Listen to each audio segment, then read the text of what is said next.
Newly released British government documents reveal the late Queen Elizabeth II personally pushed for her son, then Prince Andrew, to take on a major UK trade role years before his current legal troubles.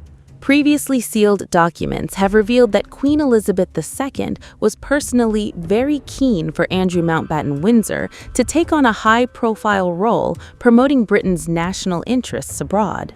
The historic files released by the UK government include a February 2000 memo from then Chief Executive of British Trade International, Sir David Wright, to former Foreign Secretary Robin Cook. In the letter, Wright wrote that the late Queen specifically wanted Andrew to succeed the Duke of Kent as Britain's trade representative after the end of his naval career. Andrew later served as the UK's Special Representative for International Trade and Investment between 2001 and 2011, a role that saw him travel globally while meeting senior political and business leaders.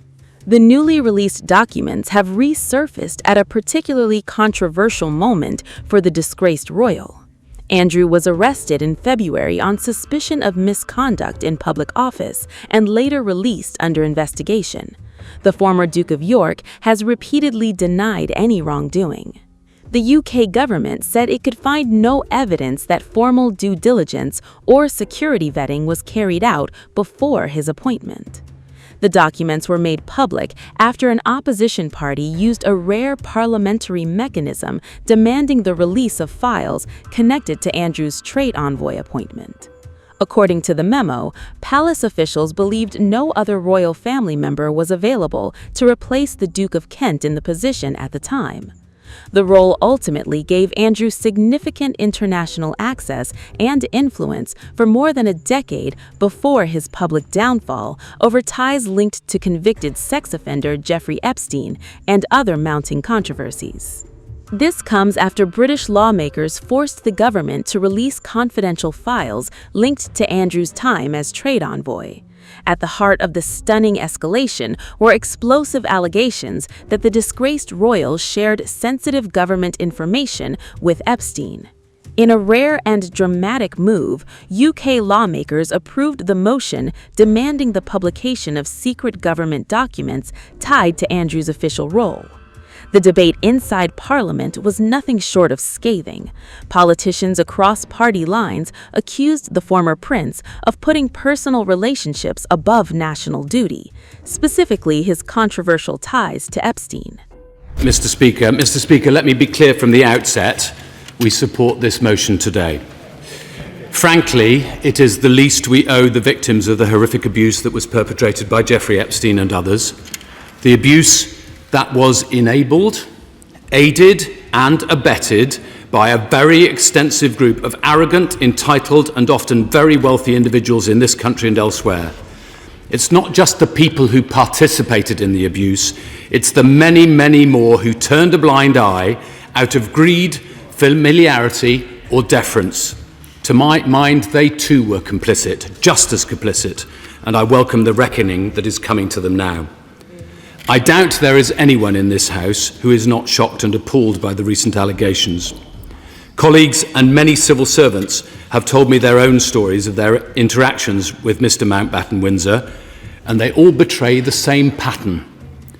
A man on a constant self-aggrandizing and self-enriching hustle. A rude, arrogant and entitled man who could not distinguish between the public interest, which he said he served, and his own private interest. Than the former Duke of York and Special Trade Envoy, and the former Business Secretary, First Secretary of State, and Ambassador to the United States. Their association with Epstein and their actions on his behalf, while trusted with the privilege of public office, are a stain on our country. Today we must begin to clean away that stain with the disinfectant of transparency. This isn't just a domestic issue, it's a global one. The former Duke of York, Andrew, represented Britain on the world stage for a decade, but as previously reported, diplomats and insiders had long raised concerns about his behavior. Allegations of inappropriate conduct at official events, complaints from ambassadors about his attitude, and warnings about his dubious circle of contacts. have often come to light. Despite these red flags, he remained in the role for years, shielded, critics say, by his royal status. Now those past concerns are being re-examined under a far more serious lens. For Andrew, this may be the most serious chapter yet in a scandal that has spanned decades. Stripped of titles, removed from royal duties, now arrested, investigated, and at the center of a parliamentary reckoning. With confidential files set to be released and police investigations ongoing, the coming weeks could bring even more explosive revelations. And for the royal family, the stakes couldn't be higher, because this is no longer just about one man.